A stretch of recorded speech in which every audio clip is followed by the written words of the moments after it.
I remember the moment as if it were carved into my chest. It was a quiet afternoon, the kind when the house feels too still, and I decided to check my emails. At first, it was nothing unusual, just bills, advertisements, and the usual noise of modern life. But then, a subject line caught my eye. It was a confirmation email for a cruise booking, bright and cheerful, decorated with pictures of turquoise waters and white ships. My first thought was simple confusion. Why was this in my inbox? Whose booking was this? I clicked, and as the details unfolded, I felt the floor beneath me disappear. The reservation was under my son's name, and then another email under my daughter's. Their families, my grandchildren, all listed together. A family cruise. But nowhere was my name. At first, I thought there must be some mistake. Perhaps they had forgotten to add me to the reservation. Maybe they had planned to tell me later. I searched frantically, checking every message, every thread, every scrap of information I could find. But as I pieced it together, my heart began to crumble. Photos they had exchanged about the ship's restaurants, little notes about the children's excitement, even inside jokes about what they would pack. They had planned it all, and no one had said a single word to me.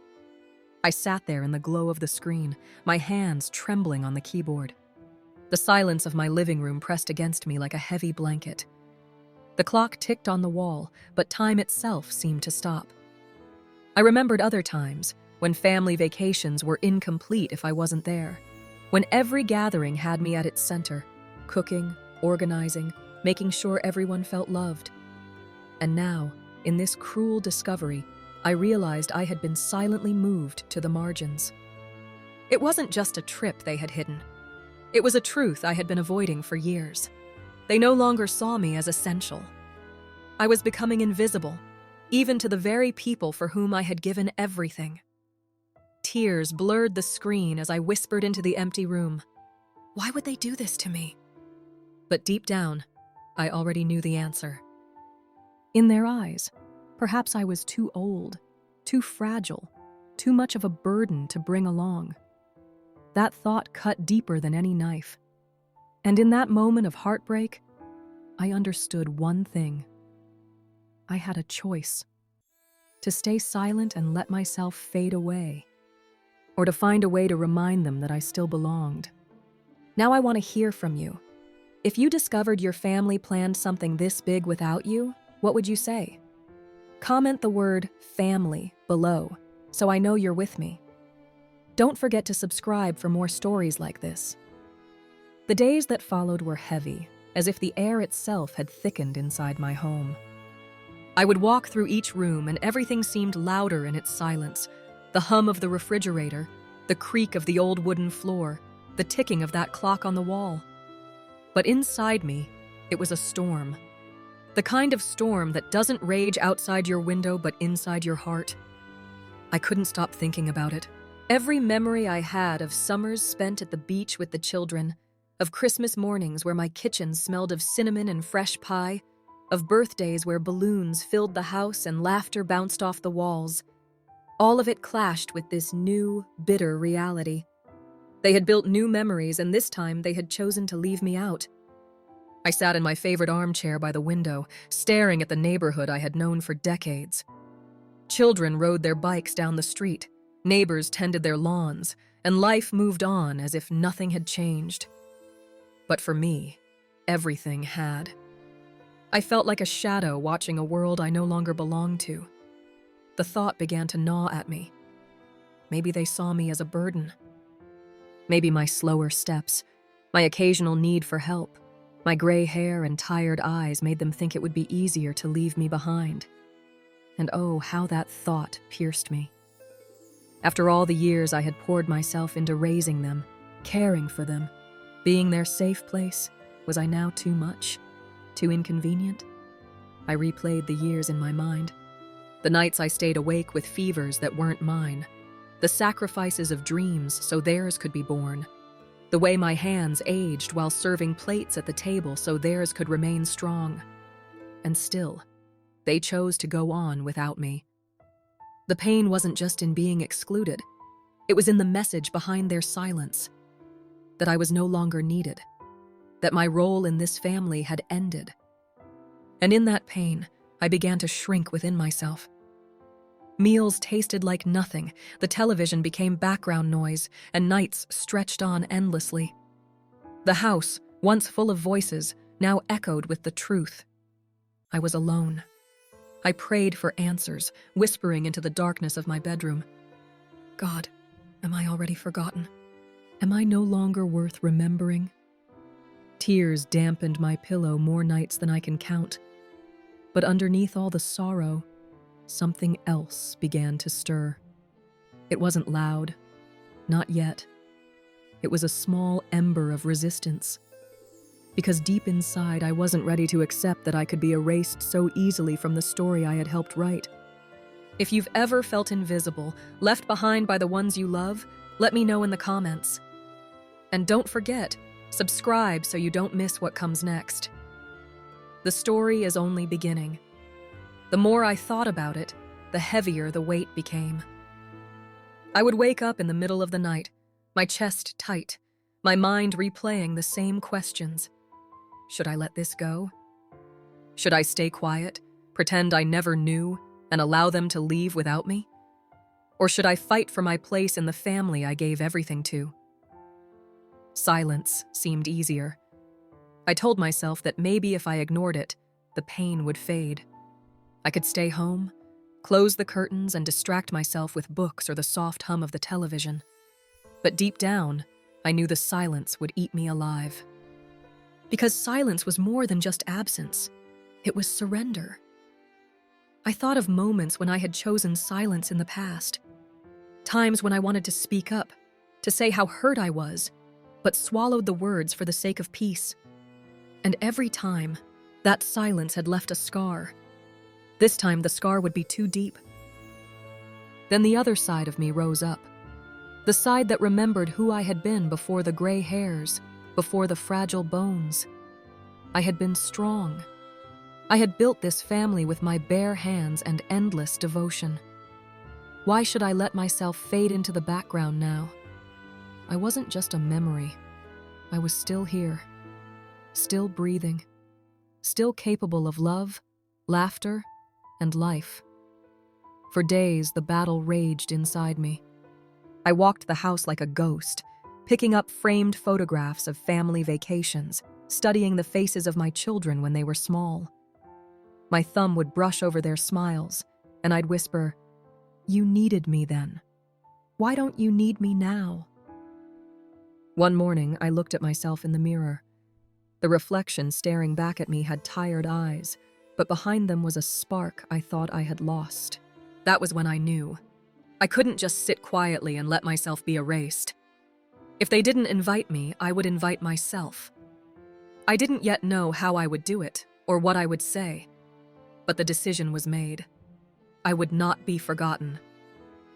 Have you ever reached that moment when you just knew you couldn't stay silent anymore? Tell me in the comments, and don't forget to subscribe. The best part of this story is still to come.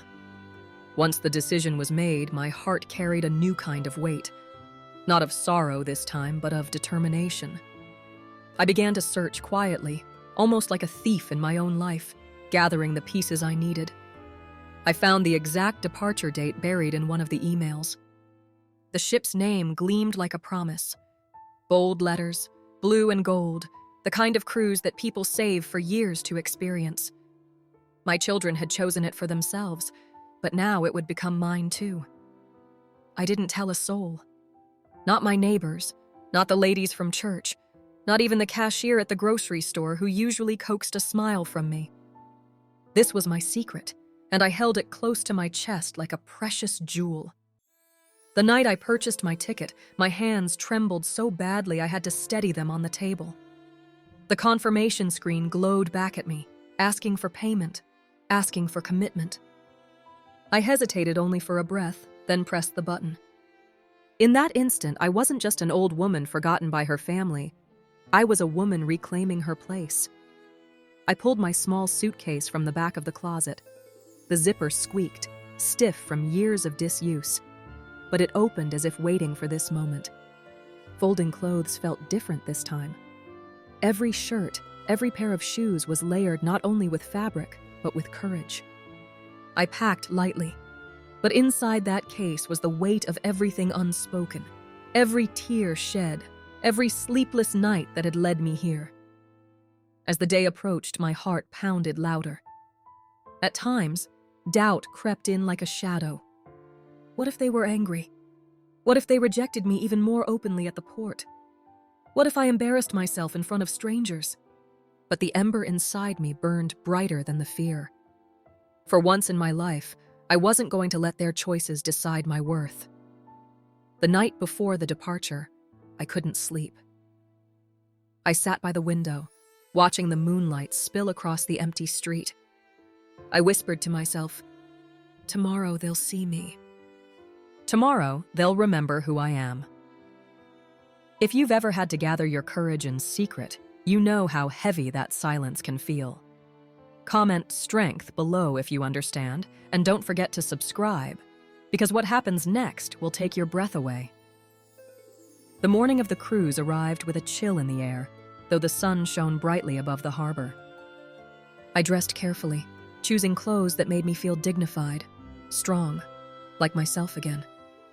My suitcase felt lighter than ever, though I knew it carried the weight of every unspoken word I was about to deliver. When the taxi pulled up to the port, the sight stole my breath. The ship towered above everything, gleaming white against the sky, its decks lined with rows of glass and steel, promising endless horizons.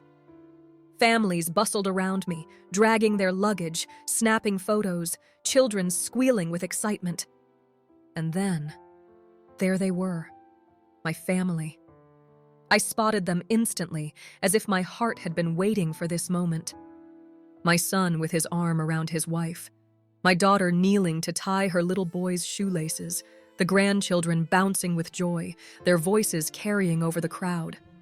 They looked so alive, so radiant, so happy, completely unaware that I was watching from only a few steps away. For a moment, pain pierced through me like a blade. To see them so complete without me was almost too much to bear. I nearly turned back, the suitcase handle trembling in my grip.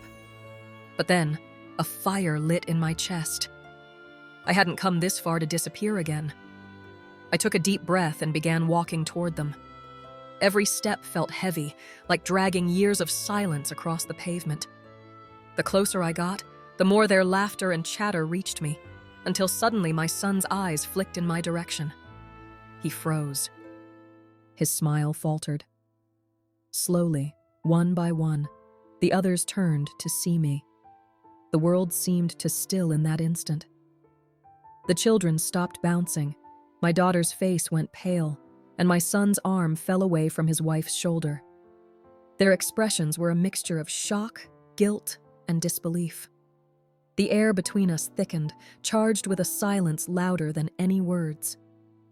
I stood there, the harbor buzzing around us, and for the first time in a long while, I felt the weight of their eyes on me again.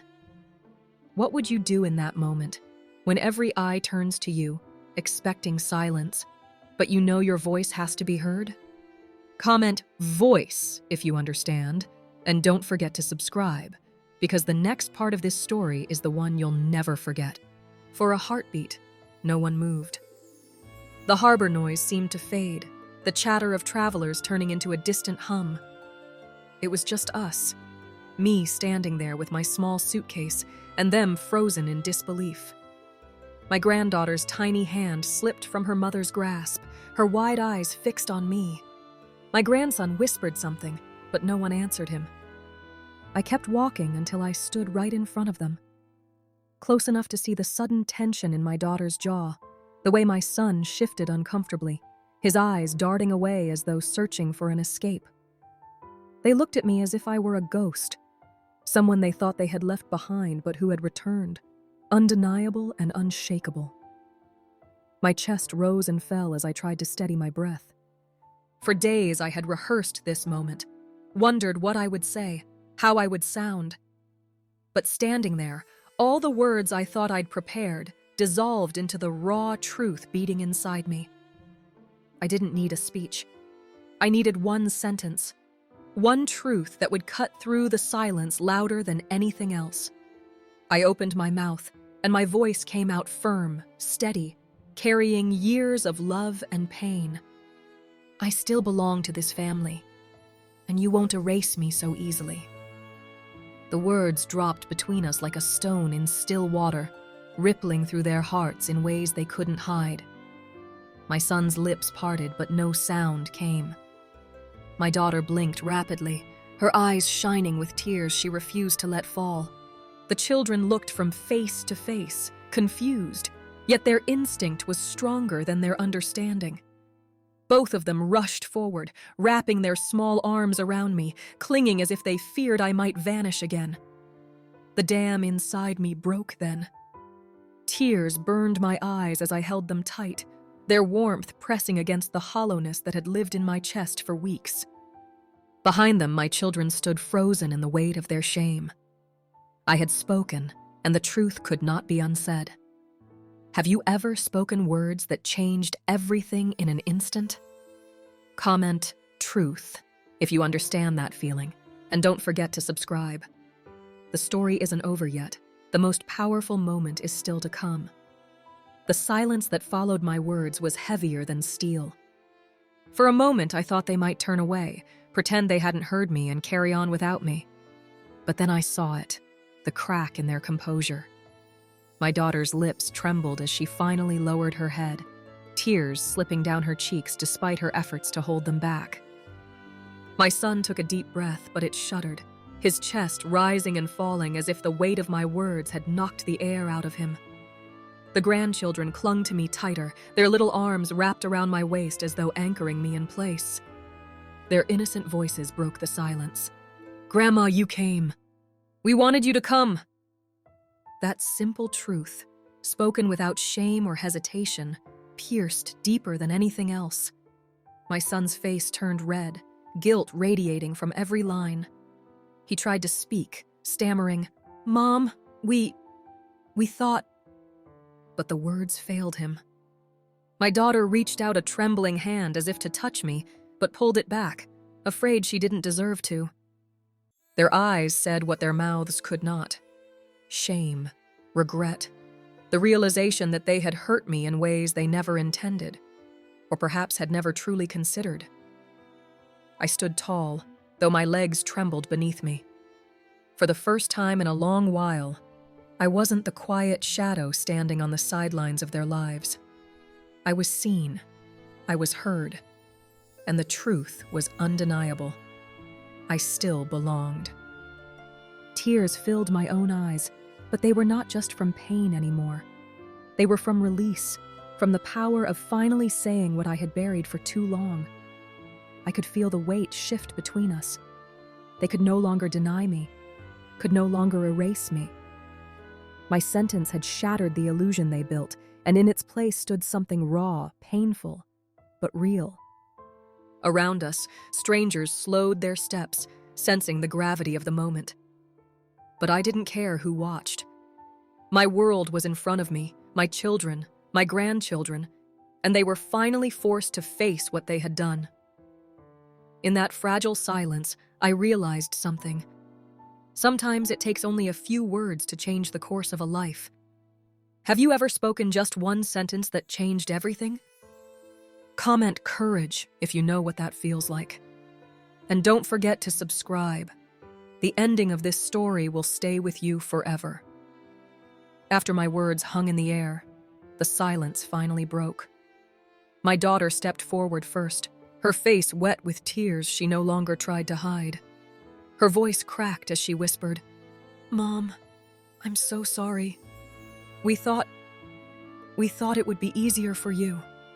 We didn't want to tire you, to make you feel uncomfortable on such a long trip." She shook her head as more tears spilled, the weight of her excuses collapsing even as she tried to speak them. My son lowered his gaze, his shoulders slumping as if carrying the burden of all his decisions.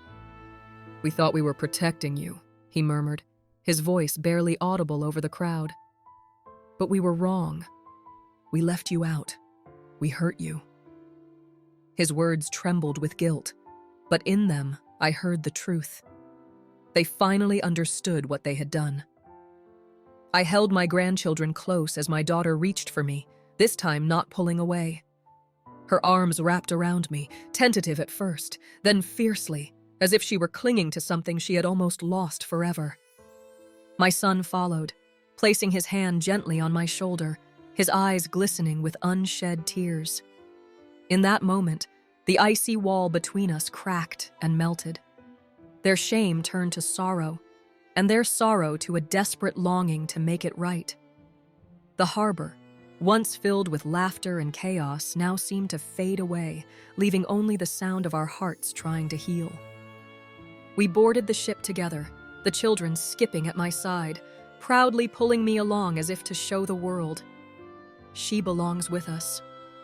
The gangway stretched before us, and for the first time in weeks, my steps felt light. My heart, once heavy with abandonment, now beat with a fragile but undeniable hope. As the ship pulled away from the dock, I stood on the deck with the sea breeze brushing against my face. The horizon stretched wide and endless, and I realized this journey was not just about a cruise.